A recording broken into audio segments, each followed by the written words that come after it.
Bianca, teu Uno tá forte do jeito que ele tá? Tá. Tá mais forte do que quando a gente comprou ele do Thiago? Tá. Tá bem mais forte, né? Tá.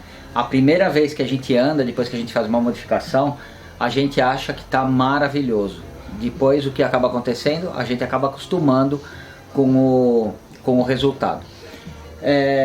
O que a gente está fazendo no Uno da Bianca é mais ou menos o caminho normal que as pessoas sempre fizeram na questão de modificar o motor para ter um pouquinho mais de performance. Ah, Tonela, mas com esse dinheiro que você vai gastar, você compra no desmanche o motor 1.5. Não, a proposta não é essa, não é isso que a gente vai fazer no carro da Bianca, e provavelmente, dificilmente essa vai ser a proposta dos vídeos que a gente apresenta no canal. A gente prefere tratar dos detalhes, das sutilezas do motor, o que a gente pode melhorar, cada pequeno detalhe, porque a somatória desses pequenos detalhes vai trazer um grande resultado, e muitos deles a gente acaba conseguindo fazer em casa mesmo.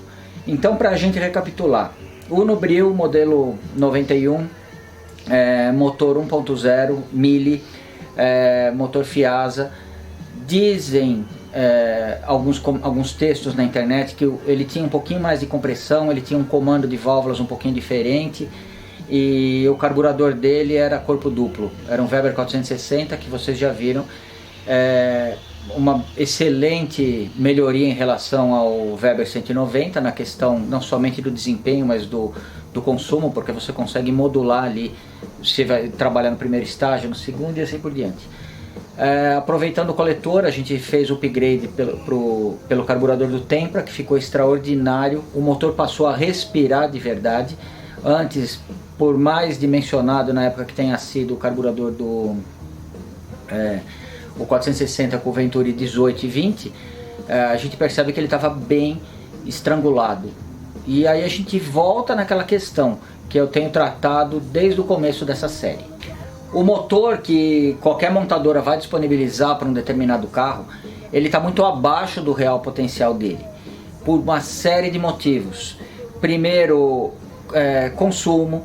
Segundo, emissão de poluentes, dependendo da época que ele foi fabricado. E terceiro, e eu acho que é isso que a gente tem chamado bastante atenção na série do Uno da Bianca, é o posicionamento do produto no mercado. Tá? Então, o motor Fiasa é muito versátil. O Mille Brio, ele recebeu esse carburador duplo para ter um diferencial em relação ao Mille convencional. Um diferencial não somente de preço, porque ele é um pouco mais luxuoso por dentro, ele tem alguns acessórios a mais. Ele tinha um desempenho com 2 ou 3 cavalos, alguma coisa assim a mais, que colocavam ele num patamar acima do Uno Mille convencional. O fato é que, sem alterar a estética do motor, com a troca do carburador por um 460 de Tempra com Venturis maiores, a gente conseguiu melhorar e muito o rendimento do motor, o desempenho, a aceleração, sem afetar o consumo. O carro ficou mais leve, o carro responde melhor, e o carro manteve a média de consumo que ele já vinha fazendo, em torno de 11,5 a 12 km com o litro. Pô, Tonela, o carburador é maior, ele bebe muito. Na verdade, o que acontece? Isso daí é uma coisa que eu estava conversando a semana passada com o Franzoni, e ele me chamou a atenção. Nenhum motor bebe. Todos os motores respiram. Os motores respiram ar.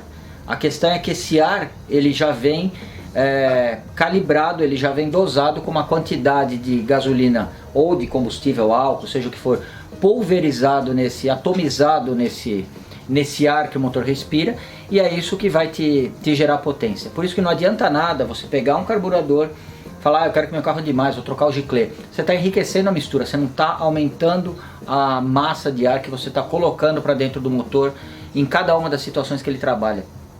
Então o motor, numa situação dessas, ele não vai andar mais. Tonela, mas você está entrando em contradição, você aumentou os giclês do carburador da Bianca. Eu aumentei os giclês pelo motivo que a gente já falou anteriormente. O produto, ele tem que atender uma série de parâmetros, consumo, emissão de poluentes e o posicionamento do mercado. Tá, então quando a gente pegou o Weber 460 original do carro, a gente percebeu que daria para melhorar 5 pontos no giclê, ou 10. Quando a gente colocou o 460 do Tempra, a gente percebeu que daria para melhorar e muito o os giclês, aumentar bastante os giclês para o carro ficar mais leve, para o carro responder melhor, visando simplesmente o desempenho, e foi o que a gente fez.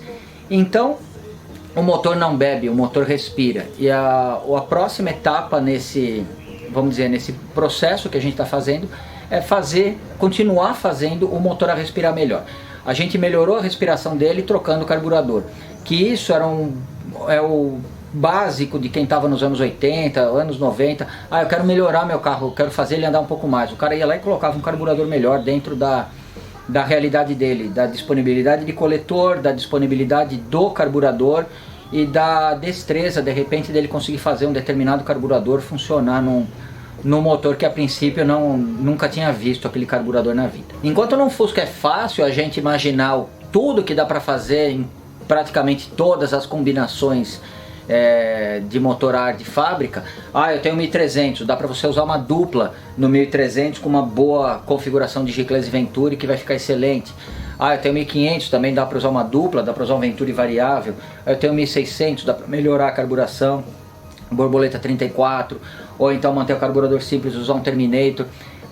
A gente tem um monte de possibilidades. Além disso, a gente, no caso do Fusca, a primeira coisa que a gente faz, troca o escapamento, coloca um capetinha, depois vê o que tem condições de fazer na parte do carburador, dá uma mexida no distribuidor e você já consegue ser muito feliz. No caso dos Fiat a coisa é um pouco diferente, porque você não tem tanta variedade de peças, tanta variedade de opções, e eu confesso que eu tive um pouco de dificuldade de saber quais seriam os próximos passos depois do carburador. Então, depois de muito conversar, não somente com o pessoal da Retfort, que tem uma experiência enorme em relação não somente a motores Fiat, mas a qualquer motor, eles conseguiram me orientar bastante, e também o Franzoni conseguiu me direcionar, fazer um ajuste fino aí, exatamente no que a gente poderia fazer no Uno da Bianca. Bom, o motor já respira melhor com o Weber 460 do Tempra. Para ele respirar melhor ainda, a gente ainda tem alguns pontos que a gente poderia observar. Se fosse um Fusca, o primeiro ponto seria o escapamento. Não que no Uno não seja possível a gente trocar o escapamento, colocar um belo 4 em 1, com 2 JK no melhor estilo anos 80, a gente ainda vai ficar com um ronco muito agradável, muito parecido com o do Oggi CSS que passou um tempo atrás lá no quintal do Tonella. Mas antes de fazer isso, que normalmente seria o caminho normal, a pessoa faz o carburador, faz o escapamento, às vezes só tirava um abafador de escapamento, o barulho aumentava, o efeito placebo já fazia o cara achar que o carro estava andando mais, e muitas vezes estava tudo certo.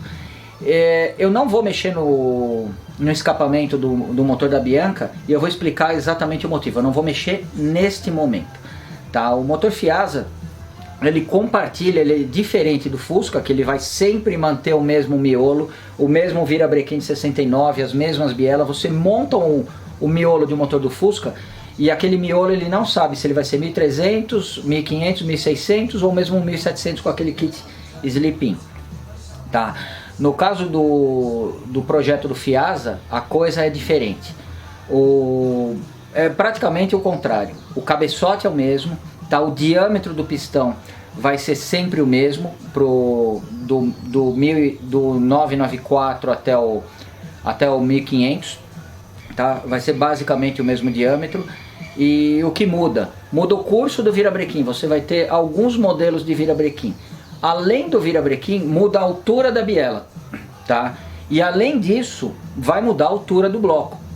Então aquela facilidade que a gente tem no Fusca de aumentar o deslocamento, no Fiat ela não é verdade. Não tem como a gente tirar o pistão do 1.0 e colocar o do 1300 ou do 1500, porque o diâmetro é sempre o mesmo. O que vai mudar é a parte de baixo. Tonella, faz uma força, tira o cárter da Bianca, troca o virabrequim, você consegue fazer isso?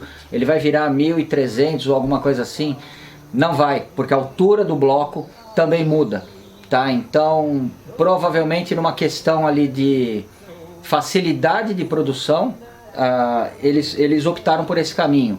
Alguns blocos diferentes, alturas diferentes, algumas bielas diferentes, virabrequim diferente, e basicamente mesmo diâmetro de pistão em todas essas combinações e mesmo cabeçote com pequenas e sutis diferenças. Esse daqui não é o cabeçote do Uno da Bianca, mas é um cabeçote idêntico ao que está lá. E eu digo idêntico porque ele tem o mesmo código aqui, ele termina com 825, tá? E se a gente observar aqui embaixo, ele tá um pouco sujo ainda, ele está aqui simplesmente para uma demonstração. A gente percebe as 4 câmaras de combustão bem pequenas, a marca aqui onde ficaria o cilindro. E teoricamente esse cabeçote ele vai servir num motor Mille, ele vai servir num motor 1050, ele vai servir num motor 1300 e ele pode servir num motor 1500 do Uno. Tá? Então é quase que um cabeçote universal. Tonela, como é que pode isso? Como que a taxa de compressão vai se manter em torno de 8 por 1, alguma coisa assim, se um motor 1.5 tem 50% a mais de deslocamento do que 1.0? Formato do pistão pode ser côncavo, ou então ele pode ter alguns ressaltos no caso ou a cabeça plana, no caso do motor 1000, tá? Por exemplo. Então aqui o que a gente tem? A gente tem uma variação, uma compensação da taxa de compressão de acordo com o desenho da cabeça do pistão. Com isso você consegue usar sempre a mesma junta, o mesmo padrão de junta, o mesmo padrão de cabeçote, com algumas sutilezas de diferença. E então isso vai facilitar bastante a gente melhorar a respiração do Uno da Bianca. O que dá pra gente observar aqui? Ele está desmontado e a gente tem 2 válvulas aqui. Válvula de admissão e válvula de escapamento. Eu comentei que basicamente é sempre o mesmo cabeçote, então a gente observa aqui. Motor a gasolina 1050, esse manual é dos anos 80, então ainda não tinha o Mille, tá? E ainda não tinha o motor 1500 Fiasa, tá? Então a gente vai considerar essas 5 primeiras opções aqui. 1500 Fiasa com 52 cavalos, a gasolina 1300 com 58, a álcool 1300 com também 58. Olha que interessante, apesar da maior taxa de compressão, apesar do maior potencial desse motor a álcool, eles conseguiram deixar os dois exatamente com a mesma potência. Lembrando que nos anos 80, no auge do Pro Álcool, 86, mais de 99% dos carros eram movidos a álcool que saíam de fábrica. Então aqui é uma jogada de industrial. Os poucos que saíam a gasolina, eles não poderiam, apesar de toda aquela... apesar do Pro Álcool estar em alta, do álcool hidratado estar no auge ali praticamente, 86, 87, 88, eles não poderiam lançar um motor menos desejado com menos potência, tá?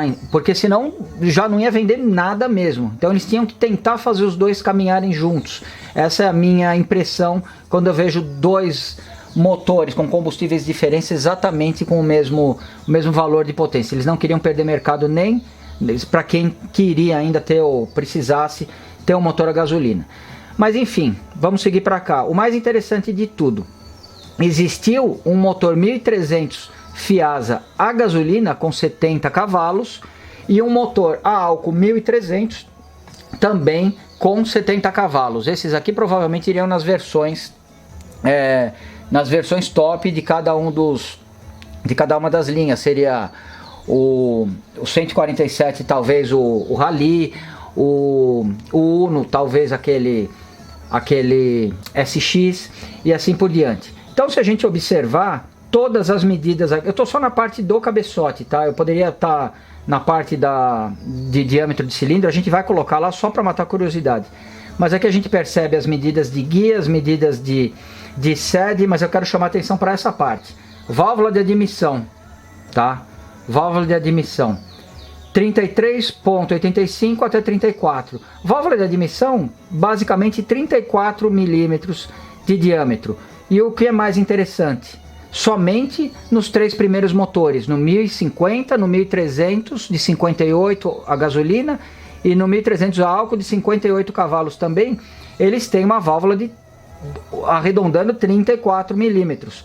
O mais legal, válvula de admissão do motor de 70 cavalos, ela muda para 36,45, tá? No a álcool, ela mantém o mesmo valor que tinha aqui no motor a gasolina. Você sabe me dizer por que, Bianca, que o álcool, apesar de ter uma maior potência, ele precisou manter a válvula menor? Não. Não? Porque o álcool ele tem uma dificuldade maior, ele é mais pesado, ele é mais denso do que a gasolina e ele precisa de uma velocidade do ar maior para gerar a atomização. Esse é um dos motivos, e o outro motivo talvez tenha sido segurar a potência do 1300 a álcool nos mesmos 70 cavalos do que do motor a gasolina. Então o que mais me chama a atenção aqui? Uma válvula, além de outras prováveis modificações, taxa de compressão, talvez um comando, talvez um carburador, com certeza um carburador diferente, mas uma mudança, entre elas, uma mudança de válvula de 2,5 milímetros, se a gente considerar 34 aqui, 36,5, 2,5 milímetros já ajudou bastante esse motor. A gente desce mais um pouco, válvula de escapamento. Válvula de escapamento não mudou em nenhum dos motores, seja gasolina, álcool, seja a versão de 58 ou de 70 cavalos. A gente continuou com a válvula em torno de 29. Bom, só a título de curiosidade, tá? Aqui estão as mesmas versões dos motores que a gente tinha comentado. O 52 cavalos 1050 usa um Weber 190, o 1300 a gasolina também, só que com algumas modificações em relação a diâmetro de Venturi, Giclée e tudo mais. E o 1300 a álcool de 58 cavalos também usa o Weber 190. O maravilhoso motor a gasolina de 70 cavalos, que é a nossa fonte de inspiração, ele usa um carburador de corpo duplo, um 34 DMTR, que depois de algum tempo passou a ser conhecido aqui como Weber 460 com pequenas modificações, tá? Tanto o gasolina quanto a álcool, eles seguem exatamente a mesma, usam o mesmo modelo de carburador, cada um para um determinado combustível. E olha que interessante, Venturi do primeiro corpo 22, a gente está com 23 lá, do segundo 24, Giclée do primeiro 120 e do segundo 120 também, tubo F30 do primeiro e F24 do segundo. Aqui eu estou só vendo o diâmetro do cilindro e a gente percebe que nos 5 motores que a gente está avaliando não existe nenhuma subdivisão nem nada, é tudo 76 milímetros, olha, todos eles vêm com 76 milímetros, todos os outros detalhes de medida do pistão, altura e tudo mais, diâmetro do pino, tá tudo também exatamente igual. O que vai mudar, biela e o curso do virabrequim, além do que eu já tinha comentado, a altura do bloco. Aqui diâmetro do cilindro 76, curso do 1050 é 57, do 1300 é 71, ou seja, o que vai mudar sempre o virabrequim, e para isso você tem o que eu já comentei, a altura de biela diferente e a altura do bloco também precisa mudar. Bom, aqui eu estou mostrando o cabeçote que a gente tem, válvula de escapamento aproximadamente 29, bate com aquilo que a gente tem no manual, e válvula de admissão arredondando para 34 milímetros, ou seja, esse cabeçote ele serviria em qualquer um daqueles motores que a gente viu. Lembrando que eu estou falando de medidas objetivas, eu não estou falando de pequenos detalhes de construção. Alguns vão ter a cebolinha de temperatura nessa posição, muda um pouco alguns pequenos detalhes de construção, mas basicamente é exatamente a mesma coisa.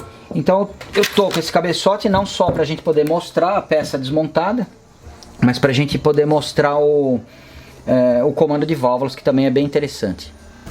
Em algum vídeo eu comentei, eu não sei se foi no Gol do Todd ou se foi mesmo no Uno da Bianca, que algum desses motores, ou AP ou Fiasa, ele causava inveja em qualquer dono de Fusca, qualquer dono de Maverick, qualquer dono de Opala, porque o comando estava no cabeçote. E a minha intenção quando eu falei isso, era que se você um dia resolver trocar o comando, que vai dar toda a personalidade do motor, apesar de ser uma tentação e tá mais fácil, se você cometer um erro de acabar escolhendo um comando muito mais forte do que seria O ideal para o teu uso, e é o que mais acontece, para trocar também é muito fácil.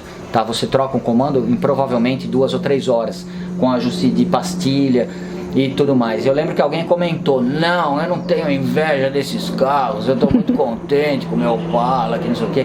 Claro que o Opala vai ter mais potência, mas aqui a gente está discutindo a questão da parte técnica. Seria um sonho, eu acho que não tem nenhum opaleiro que vai negar isso, seria um sonho você ter um Opala com um comandinho no cabeçote, e se eu quero trocar o comando, não, beleza, tira a tampa, regula a pastilha, ia ser uma coisa maravilhosa. Mesma coisa no caso do Fusca. Para trocar o comando você tem que desmontar o motor, e é um motor chato de ser desmontado na questão de folgas, na questão de vazamento, e dificilmente você vai conseguir montar ele com a mesma qualidade que ele tinha antes, só para trocar o comando, e não vai ter que fazer nenhum tipo de usinagem. Então isso daqui causa sim, causa inveja em qualquer pessoa que tenha qualquer carro que não tenha o comando no cabeçote. Bianca, seria uma possibilidade a gente ter trocado o comando para o motor respirar mais e não ficar perdendo tempo com essa ladainha de cabeçote, você não acha? Ah, tem que arrumar o carburador também, né? Tem que fazer tudo, né? Eu sei, eu já sei. Você já sabe disso aqui, tudo vai chegar, né? Então não é novidade nenhuma. Olha que válvula de admissão que seria um sonho para o teu cabeçote. 36,5 milímetros. Olha que beleza. Tá? Então se a gente for comparar essa válvula com a válvula que estava nesse cabeçote, a gente percebe que ela tem a diferença de 2,5 milímetros de diâmetro. Essa válvula é basicamente aquela que a gente viu aqui no manual. E na verdade a gente vai poder usar essa válvula no projeto da Bianca. Para quê? Para o motor respirar melhor, tá? E o que eu descobri? Depois que eu percebi que existia essa mola, essa válvula maior, eu saí em busca de um cabeçote que albergasse uma válvula maior. Por quê? Porque eu poderia chegar para o Saulo e falar: Saulo, eu quero colocar uma válvula de 37 milímetros aqui. Mas por que, Tonela? Não, porque eu sou um Cochin Racing certificadíssimo e eu quero estourar todos os recordes de velocidade. Então eu quero uma de 37 porque eu acho que eu gostei do número 37. Ele ia acabar usinando lá e colocando para mim. O que eu queria fazer? Eu não queria trocar sede, eu não queria fazer nada disso. Eu queria achar um cabeçote que comportasse essa válvula. E foi muito mais fácil do que eu imaginei. Porque agora vai vir o outro cabeçote que eu vou apresentar para vocês. Basicamente um cabeçote de um motor Fiasa, tá? Exatamente igual àquele, compatível com aquele. Aqui a gente percebe dutos de admissão ovalizados e um pouco maior, tá? E se eu virar aqui para baixo, a gente percebe que a válvula de admissão é justamente maior do que essa daqui. Quando eu comecei esse projeto da Bianca, eu achei que eu teria que achar uma mosca branca, um cabeçote do Oji CSS para ter uma válvula dessa daqui. Não, é muito mais simples do que isso. Quando a Fiat lançou o Palio, eles modificaram o cabeçote, tanto do 1.0 quanto do 1.5, eles compartilham o mesmo cabeçote. Aí a gente volta naquilo que tem sido, vamos dizer, o ponto de destaque da série. O posicionamento do produto no mercado. O Palio era um produto novo, ele não concorria com o Uno, ele estava acima do Uno, ele precisaria ser melhor do que o Uno em todos os aspectos. Ele precisaria ser mais confortável, ele precisaria ser um pouquinho maior, ele precisaria andar um pouquinho mais. Então, para o motorista leigo, para o consumidor normal, ele não precisa saber que eu tenho um Fiasa aqui com uma válvula 2,5 maior. Ele não sabe de nada. Ele olha o motor ali, ele vê uma tampa de válvula diferente e ele acha que é outro motor. E não tem nada de errado nisso. Tá? Ele não precisa saber, não precisa conhecer o motor para o motor ligar para ele: já que você me respeita, eu vou te levar onde você quer. Não, virou a chave e liga. Tá? Então o que a Fiat fez? Uma manobra muito inteligente, mas provavelmente com cartas que ela já tinha na manga desde os anos 80. Tá? Ela pegou um cabeçote, tá?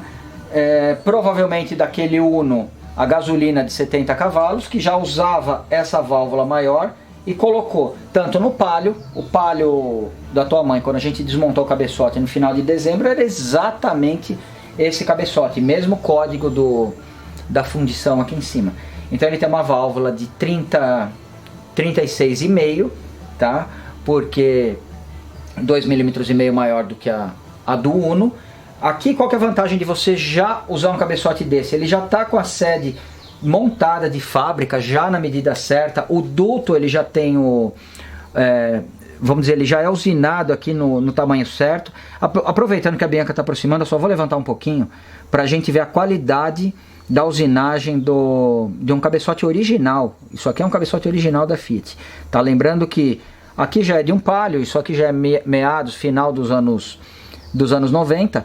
Mas basicamente, se você pegar um cabeçote do final dos anos 70, início dos anos 80, você tem esse mesmo cuidado. Alguma ferramenta dava essa alisada aqui, e a válvula de admissão ela também tem alguns pequenos rebaixos aqui que provavelmente eram feitos à mão.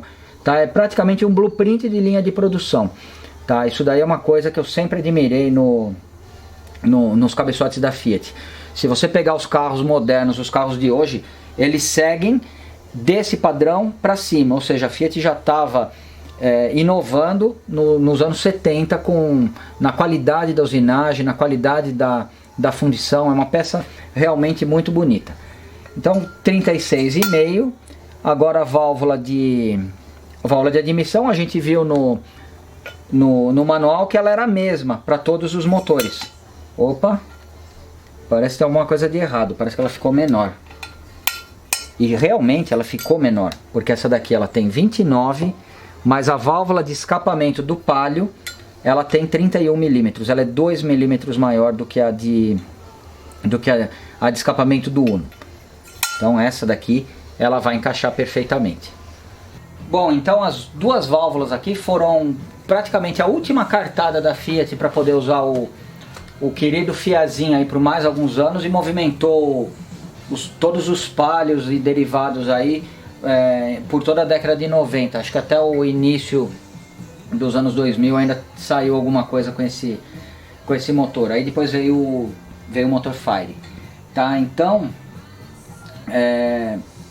o que acontece? A gente precisa examinar todas as possibilidades do motor que a gente está mexendo para ver o que a fábrica já fez, onde ela já trabalhou, o que foi com certeza vitorioso, tá? Porque se a Fiat usou essas válvulas para movimentar tanto o motor 1.0 quanto o motor 1.5, automaticamente eu me sinto habilitado, eu me sinto autorizado a usar essas válvulas para movimentar o motor 1.0, apesar de ele estar num Uno.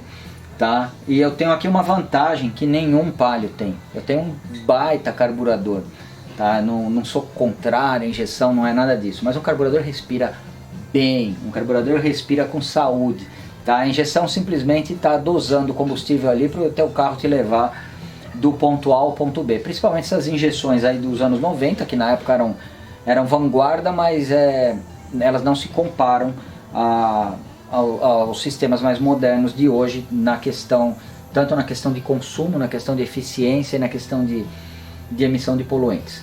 Bom, então basicamente o nosso projeto, eu poderia simplesmente ter pego um cabeçote e falado, não, eu vou trocar a sede e vou passar a usar aquela válvula. Eu não preciso fazer isso porque a gente já tem o cabeçote do Palio que ele já vem pronto de fábrica para isso. E quando eu falo pronto, mais do que a sede trocada, o duto ele já está num diâmetro que vai favorecer todo esse serviço. Aqui a gente tem um pequeno problema, tá? A gente tem um pequeno problema, apesar de que tem pessoas que estão enxergando dois, tá? E o primeiro problema é que aqui o duto é redondo, muito parecido com o de escape, e aqui ele é oval. Por que problema? Porque eu sei que a saída do coletor de admissão, ele encaixa aqui, ele é redondo, ele não é oval. Então eu espero ter parede suficiente no coletor para conseguir fazer esse encaixe aqui o mais perfeito possível. Nas palavras do sábio guru Franzoni, isso daqui não é uma opção, não é uma sugestão, é uma obrigatoriedade se você quer melhorar o fluxo. É praticamente o ar não saber que terminou a fundição do coletor de admissão e começou a fundição do cabeçote. E aqui eu vou tratar isso com a maior seriedade possível. O que talvez outras pessoas tenham enxergado como um problema secundário, é que isso daqui é uma galeria de água que passa a água para dentro do coletor de admissão, tá? E aqui a gente não tem, porque o coletor de admissão da injeção eletrônica é aquele completamente diferente que dá a volta aqui por cima. Ou seja, a gente não vai ter a opção de aquecer o nosso coletor, e a gente vai ter que conviver com isso, mas eu acho que vai ser bem tranquilo. Bom, e de onde veio esse cabeçote? Do desmanche. Tá? Eu poderia, como eu ia já usar um sistema de válvula diferente aqui, não faria muito sentido eu desmontar o carro da Bianca, mandar para retífica para trocar sede nem nada. É muito mais rápido e muito mais fácil e muito mais barato você ir no desmanche, comprar um cabeçote já do modelo certo, tá? Um cabeçote de palio, que é esse modelo que eu tenho aqui. E aí eu já mandei pro Saulo, o Saulo deu um banho químico e o Saulo sabe muito bem o que a gente vai fazer aqui. Então o que eu pedi para ele, um banho químico, deixar simplesmente isso daqui, a superfície pronta para poder fazer a montagem. Eu não sei exatamente quanto ele tirou aqui, mas foi pouquíssimo, tá? Com um detalhe, eu fui no desmanche e eu pude escolher o cabeçote que eu queria. Não é aqueles desmanches que tem um balcão e você pede a peça, o cara joga lá e você tem que pagar e ir embora. Não, eu entrei lá e pude escolher. Então na verdade eu não peguei um cabeçote fora do motor, eu peguei um cabeçote montado no motor. Eu desmontei o motor na verdade, e dois, porque tem esse outro. E o dono, depois do segundo, ele já não gostou muito da minha ideia, né, de tirar cabeçote de um motor que ele poderia ter vendido inteiro. Mas o fato é, esse daqui, ele já tinha passado por alguma intervenção. Ele não estava, ele já tinha passado por uma troca de junta ou alguma coisa assim. O outro que eu comprei, o cabeçote de Uno, ele nunca tinha saído do motor, era um motor standard e ele deu bastante trabalho. E de qualquer forma, esse daqui está perfeito. O Saulo fez todos os testes necessários e ele fez o melhor trabalho que a Retfort pode fazer na questão de ângulo de válvula. A Bianca vai depois aproximar e mostrar muito bem para vocês. Eu não consegui enxergar nem com óculos, nem com lente, e eu não conversei com ele pessoalmente ainda. Eu não sei exatamente quais ângulos ele colocou aqui, mas isso aqui é baseado em todo o know-how que eles têm aí de praticamente 30 anos de usinagem, voltada não só para a linha leve e pesada, mas muito para a parte de competição. Então a gente tem, eu não sei se são 3 ou 4 ângulos aqui, e eu acho, não é nem essa daqui, e eu acho que a gente tem 3 ângulos aqui na válvula. Ele mandou desmontado para mim porque eu quero fazer o blueprint, tá? Do meu jeito, ver o que eu vou conseguir melhorar aqui. Vocês vão acompanhar isso daí rapidamente, porque é um trabalho demorado. E aí depois eu devolvo o cabeçote para ele, aí ele vai montar para mim, porque eu não tenho a ferramenta para montar os tuchos, para montar as molas e aquelas travinhas. É uma ferramenta diferente do que essa que a Bianca pode mostrar aqui do lado, que é só para fusquinha. Bom, basicamente o que eu vou fazer? Eu vou tirar as rebarbas dos dutos, não vou deixar o duto polido igual um espelho, tá? Vou simplesmente dar uma melhorada aqui onde eu perceber que existe alguma restrição. Vou tentar deixar ele todo com a mesma textura internamente, tá um pouco mais lisa do que a saída que tá aqui, que tá bem grossa, bem áspera. Câmara de combustão. Aqui a gente percebe que é uma fundição bem mais cuidadosa, por exemplo, do que o Volkswagen refrigerador ar, que sempre tem muita coisa para fazer. Aqui provavelmente não tem nada para fazer. O que eu vou abrir mão, literalmente eu vou abrir mão de ficar nesse motor, como eu não estou fechando ele inteiro, eu não vou calcular a taxa de compressão. Por quê? Porque a gente está partindo de um motor que foi montado no padrão original. Eu estou usando um cabeçote que recebeu uma pequena retirada de material, 1/10, 2/10 no máximo. Aqui isso daí vai alterar, se não minimamente, se não nada, talvez altere minimamente ali a taxa de compressão, vai elevar um pouquinho, o que não vai ser problema. Mas eu não quero um motor mega taxado, nem nada. Vai ser um motor para a Bianca rodar tranquila, tá? E depois que eu fizer todo esse serviço, a gente devolve para o Saulo monta. A única coisa que vai faltar é a gente coincidir o encaixe do coletor de admissão com essa parte. Infelizmente isso eu só vou conseguir fazer na hora de trocar as peças. Tá? Então a Bianca vai filmar de alguma forma um pouco mais dinâmica aí, e vocês vão ter a oportunidade de acompanhar tudo. Quem sabe com algumas aulas do Franzoni que ele compartilhou comigo.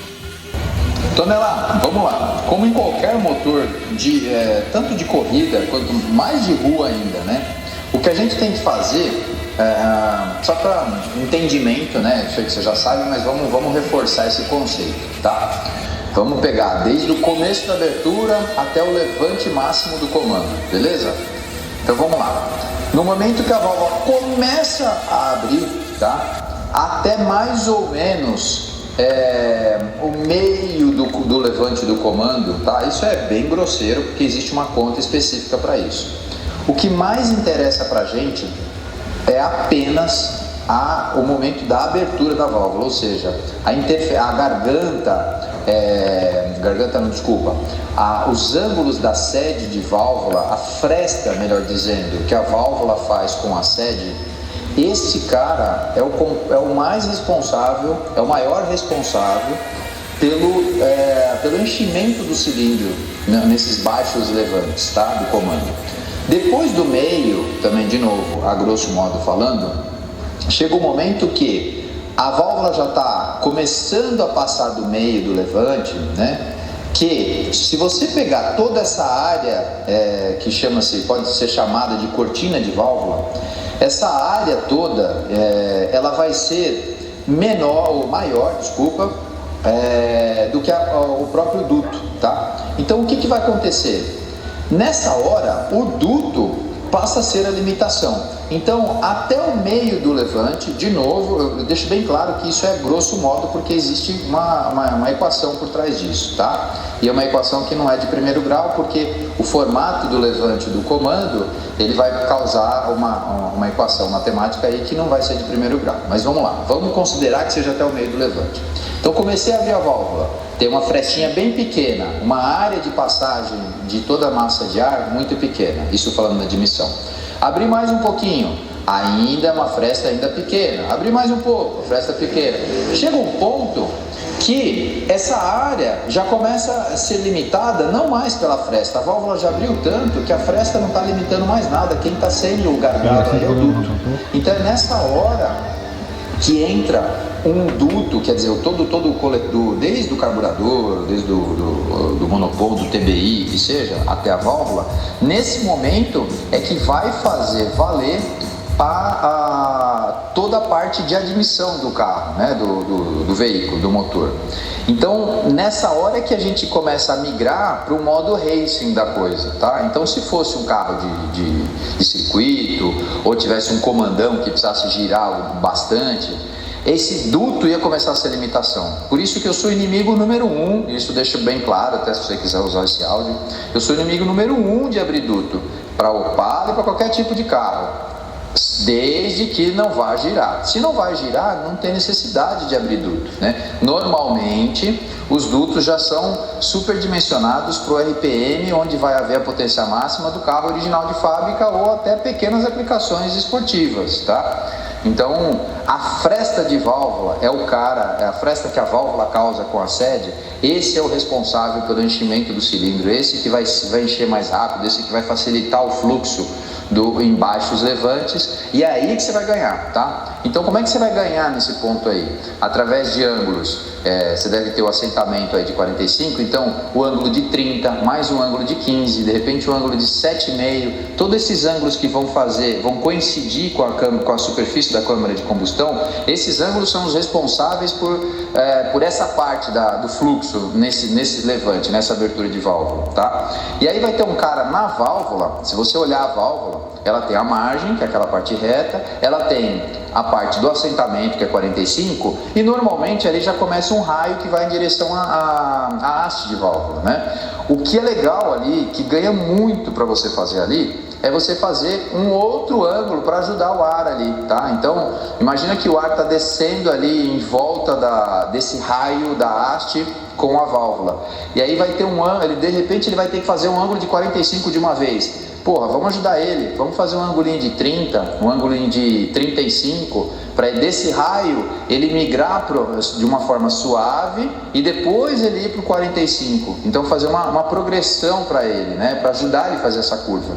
Então, se suas válvulas originais não têm esse ângulo que é chamado de back cut, é ideal fazer. Só que para fazer esse ângulo tem que fazer na máquina de válvula. Me mostra depois como que é essa válvula, não conheço, particularmente não conheço a válvula do Uno. Me tira uma foto dessa válvula, principalmente na de admissão, para ver se dá para fazer, de repente faço aqui na minha máquina. E o ideal, todas essas modificações, sem critério, não dá para fazer, né? O legal é faz uma modificação, faz um pouquinho, vai para a bancada de fluxo, volta, faz uma modificação, vai e volta, até você achar mais ou menos o perfil, né, que você quer para pelo menos um cilindro, e depois ali para frente você copia para o resto. Desculpa o áudio tão comprido aí. Essa aula do Franzoni durou pouco mais de 5 minutos, mas eu fiquei repetindo isso muitas vezes na minha cabeça para seguir à risca todas as orientações dele. Não é nada divergente daquilo que a gente tem praticado nos últimos motores que a gente montou. Os fundamentos são os mesmos, mas é muito legal quando a gente vê um cara do nível do Franzoni, que particularmente é o cara que mais conhece do assunto que eu conheço pessoalmente, falando o que ele falou. Basicamente, a parte mais importante para a parte quando o comando está abrindo e depois que ele está fechando, não quando a válvula está na abertura máxima, são justamente esses ângulos aqui, tanto na válvula quanto na sede de válvula, tá? Então a gente pode deduzir que além desses ângulos serem críticos, todo o material que está aqui logo na saída da sede de válvula, ele é muito mais crítico do que, por exemplo, o que está aqui na saída do cabeçote, porque ele ajuda a fazer o motor respirar melhor. O fato é, você pode ter uma taxa de compressão enorme, você pode ter uma carburação enorme. Se você não tiver o motor disposto a respirar, praticamente quando a válvula começar a abrir, se você não tiver uma passagem do ar favorável ali, você vai perder o preenchimento volumétrico do motor e você está deixando de aproveitar a potência. É a mesma coisa você pegar o pulmão de um sedentário e o pulmão de um nadador vai estar muito mais preparado para a parte respiratória.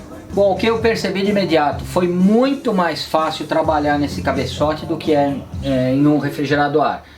Além dos dutos serem retos, e as rebarbas serem num número bem menor e bem mais fáceis de serem removidas do que no caso do refrigerado a ar, o material do cabeçote do Fiat aparentemente é diferente. A Dremel trabalhou ele com uma facilidade muito maior. A gente usou esses tamborzinhos de lixa da Dremel e praticamente eu não usei fresa em momento nenhum. Tá? É muito fácil de fazer. Não foi o primeiro cabeçote que eu fiz, foi o segundo. Você sabe qual foi o primeiro de Fiat, Bianca? O 147 do Fabrício, né? Exatamente, o 147 deles. Ali é um 1300 a álcool, um motorzinho bem esperto para aquela carniça. E há uns 20 anos atrás, mais ou menos, eu tive a oportunidade de fazer exatamente esse serviço que a gente fez. Exatamente não, guardadas as devidas proporções de conhecimento e de ferramental, porque na época não existia a Dremel. Então a gente precisava usar furadeira, precisava usar lixa, o dedo. Então eu demorei muito mais para fazer o cabeçote dele, quase uma semana. Eu saía do serviço, vinha para cá, jantava e ficava à noite aqui no quartinho fazendo. De qualquer forma, esse daqui com certeza ficou, imagino eu, mais eficiente do que o primeiro que eu fiz do Fiat, e eu espero que o próximo que eu faça fique melhor do que esse daqui. Bom, como eu comentei, vai faltar só coincidir, encaixar as passagens aqui do coletor de admissão. Uma vantagem que eu estava comentando no começo do vídeo, eu acabei não complementando a minha ideia. O escapamento, nesse momento, a gente não vai mexer. Da mesma forma que o cabeçote ele é o mesmo para um Palio 1.0, para um Palio 1.5, ou se fosse aquele outro cabeçote, ele seria o mesmo para um Uno 1.0, 1.3 ou 1.5, a gente percebe o que? O diâmetro da válvula de admissão é proporcionalmente maior e da de escapamento proporcionalmente maior para o motor 1.0, que já respira melhor, do que para o motor 1.5. Tá? Isso torna, vamos dizer, a parte respiratória do motor menor, como ele tem válvulas proporcionalmente maiores, torna a parte respiratória melhor. Tá? E tem um outro detalhe, o coletor de escapamento, com pequenas variações do Uno para o Palio e alguns modelos do Uno, basicamente a mesma coisa. Então a gente considera que o coletor de escape está dimensionado ali, não para o motor 1.0, ele está dimensionado para o motor 1.5. Tá? Ou seja, a gente tem uma certa margem ali de vazão de ar usando o escapamento original no motor 1.0 do que a gente teria no 1.5. Não significa que a gente não vá no futuro colocar um coletor dimensionado, um 4 em 1, alguma coisa assim. Então, basicamente, foi muito bacana ter feito esse serviço nesse cabeçote. O que a gente tem aqui dentro? Aqui vem o comando de válvulas, eu estou com um comando, não é o comando daqui. Aqui dentro, deixa eu pegar uma peça, Bianca. Bom, aqui é a parte de cima do cabeçote é onde vem o comando. A diferença, no caso do Fusca, a gente tem a mola, o pratinho aqui da válvula, e logo em seguida vem o balancinho. No caso do Fiat não tem balancinho, o comando ele atua diretamente na válvula. Então existe esse copinho aqui, ou tucho, ele não está entrando aqui porque ele não é desse cabeçote, ele é daquele outro cabeçote que está lá embaixo. Mas o copinho ele vem aqui, dessa forma, ó, que ele entrou com relativa facilidade. Ele vem aqui e em cima dele, nessa superfície, vem o calço, vem esse espaçador que tem de várias espessuras, igual a gente já mostrou como fazer a regulagem de válvulas no motor do Gol do Toddy, é basicamente a mesma coisa aqui no Fiat. O detalhe, vocês perceberam que o tucho, no primeiro alojamento que eu tentei colocar ele nem entrou, tá? Ele foi entrar no do lado ali por sorte. Então o que aconteceu? Quando eu mandei o cabeçote para o Saulo, eu tinha acabado de pegar na retífica, eu não tive nem tempo de examinar. E o Saulo falou, o que você vai precisar? Eu falei, eu vou precisar de válvula e vou precisar do cabeçote para fazer o blueprint. E foi exatamente o que ele me mandou. Aí eu ainda comentei com ele, eu falei, você não me mandou o resto? Os tuchos, o comando? Ele falou, não. E pelo que eu entendi, tem um procedimento muito rígido que eles seguem lá quando eles estão fazendo um cabeçote. Claro, ele abriu uma exceção pra gente. Cada tucho vai separado numa caixinha numerada. Esse daqui é a admissão do primeiro cilindro, esse daqui é escapamento. Então, mesmo que teu motor vai ser completamente retificado, as peças lá na Rede Forte, elas nunca são substituídas ou invertidas. Infelizmente, aqui no outro cabeçote, no do Uno, eu misturei tudo. Tá? As válvulas eu marquei tudo, mas aqui eu acabei misturando. Na verdade, elas estão em saquinhos numerados, dessa forma, o cilindro 2 é admissão, mas não é no mesmo nível da Rede Forte. Bom, de qualquer forma, o que a gente pode fazer?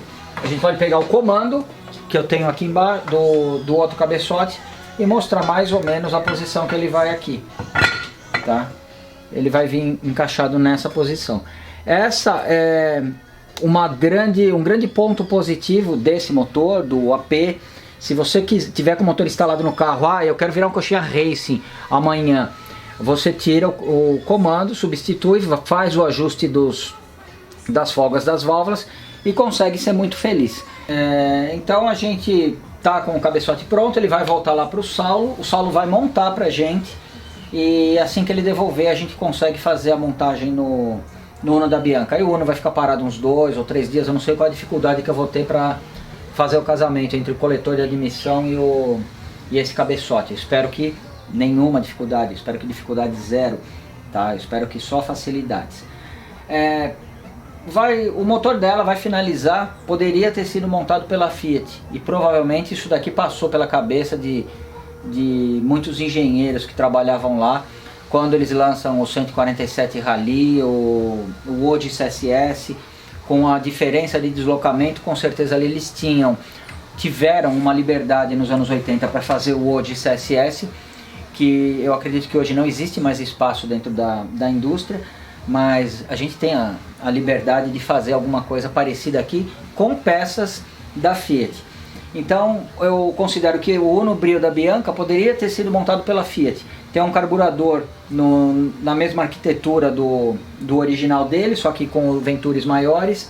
Tem um cabeçote otimizado, que provavelmente já era não era nenhuma novidade em 1991, quando o carro dela foi fabricado. E a gente simplesmente fez otimização de válvulas, que é uma coisa que não casa com uma linha de produção. A gente colocou ângulo na sede, a gente fez o blueprint. Então todos esses cuidados que são quase que artesanais ficaram por nossa conta. Mesmo assim a gente considera que a Fiat poderia ter feito o carro desse jeito. Tá certo, Bianca? Certo. Você quer ter um carro montado pela Fiat? Não. Não?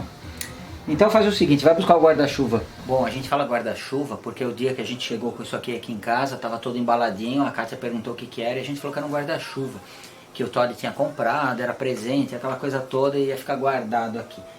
Enfim, não é exatamente um guarda-chuva. Quando a gente começou com esse projeto, eu comecei a procurar um comando de válvulas um pouco mais esperto do que o original do Fiat, apesar de que o original do Fiat já causa inveja e muito carro da mesma geração, porque é um comando que deixa esse motorzinho bem esperto. Não só esse, o 1300, o 1500. E eu acabei encontrando uma empresa pela internet. Não é fácil, por exemplo, não tem no Mercado Livre comando para motor Fiasa, não tem nada. Começou a me dar um mini pânico na hora que eu percebi que não tinha a peça. A gente pensou que ia ter que se contentar com o original. Aí o Liache me indicou uma empresa que chama Indeco. Eu entrei no site da empresa e encontrei uma lista de comandos de válvulas que eles fabricam. Liguei, fiz uma ligação, conversei diretamente com o pessoal lá e acabei fazendo a compra desse eixo comando de válvulas. Na minha opinião, ainda que eu só tenha feito uma avaliação estética, maravilhoso. Bom, eu coloquei lado a lado aqui o original do cabeçote do Uno e o Indeco. Tá, e a gente percebe que o perfil do Kami aqui é muito diferente muito mais pronunciado do que o original do Fiat, fora que a curva aqui também ela parece muito maior. Na verdade, esse comando aqui ele tem 9.25, se eu não me engano, de levante, lembrando que não existe fator de multiplicação de balancinho porque ele atua diretamente na válvula. Tá, esse, se eu não me engano, é 9.25 e esse daqui é 11. Ou seja, nessa medida, ele equivale quase que você usar, no caso do Fusca, um balancinho 1.25. O efeito, teoricamente, é mais ou menos o mesmo. Outro detalhe que a gente tem nesse comando, a graduação. Eu confesso que eu já queria chutar o balde, tá? Já que a gente ia trocar o comando, já que se a gente tivesse feito uma escolha errada, depois tirando o custo, ia ser relativamente fácil trocar o comando, consertar o erro que a gente fez. Eu já queria chutar o balde e colocar o clássico dos coxinhas Racing dos anos 80, que era um comando conhecido como 288. Existia para CHT, que seria o Escort XR3, existia para Fiat, existia para AP, e em 1990 era uma febre absoluta, porque eu acredito que tenha sido um perfil parecido com o usado no Campeonato Mundial de Marcas, no Campeonato Brasileiro de Marcas, desculpa, e todo o coxinha race da época queria o comando 288, não servia nenhum outro, servia o maior ainda, servia um 300, mas era no mínimo o 288. Depois vocês façam uma pesquisa rápida aí no YouTube e vocês vão perceber a marcha lenta, tem uma característica única com esse comando. O fato é que o carro só embaralha, não sai do lugar, arrasta até pelo menos 2.000 RPM. Depois disso, em compensação, ele fica bem violento, bem violento. Com a combinação do carro da Bianca com câmbio curto, teria sido provavelmente uma excelente compra para ela virar uma Maria coxinha Racing. O problema é esse carro você já anda sempre acelerando com esse comando também. O problema é que na hora que ele entra, vamos dizer, na faixa útil dele, ele dá uma boa colada no banco ali, se você souber fazer a regulagem. E eu acho que isso daí seria excessivo ali para aquilo que a gente pretende fazer de uso do carro. Também às vezes a gente precisa só uma retomada na mesma marcha e assim por diante. Acabei me contendo e a gente acabou escolhendo um 278, tá, com lobby center de 108. Lobby center é a separação entre os lobbies do comando, tá? Se ele for menor, se eles estiverem mais próximos, você vai ter um cruzamento maior de válvula, que vai ajudar na lavagem do cilindro, o que vai facilitar, o que vai otimizar o enchimento do cilindro com mistura nova. E por outro lado, você vai ter uma marcha lenta um pouquinho perturbada, um sinal de vácuo menor, de uma forma geral, mas eu acredito que vai ficar bem legal. Para efeito de comparação, o W100 que a gente usa no Fuscati, que a gente já montou outros projetos, ele é um 276, tá? E o lobby center, se eu não me engano, é 108 também. Esse daqui ele vai ter 2 graus a mais apenas. Pode parecer pouca coisa, mas o comando utilizado na Audi Stock, se eu não me engano, ele é um 278 e o lobby center eu acredito que seja 108. Depois vou dar uma confirmada com o Franzoni como é que está o regulamento. Então, basicamente agora você não vai mais ter um carro montado pela Fiat, tá? Ele foi montado por você agora. Montado por nós dois, né? E a gente acabou escolhendo esse guarda-chuva aqui junto. Bom, enfim. Agora o cabeçote vai voltar lá para o Saulo com todas as modificações que a gente já fez. O Saulo vai fazer a gentileza de montar esse comando. Eu vou dar a notícia para ele que aquele comando que está lá é coisa do passado. E assim que ele devolver o conjunto completo, a gente vai encostar a tua ratoeira embaixo do pé de ameixa e vamos fazer a cirurgia master nela. Para ela ficar achando que é um 1.300 pelo menos.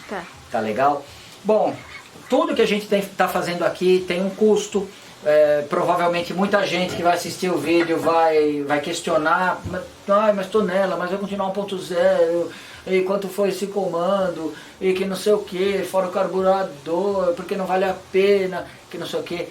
Para quem busca o desempenho como único objetivo, não faça isso, não faça nada disso que eu estou fazendo. Compre um kit turbo básico e seja feliz com ele. Tá? Você não tem que abrir motor, você não tem que fazer a princípio absolutamente nada. O fato é que a gente não quer isso, a gente prefere o caminho mais difícil, tá? Então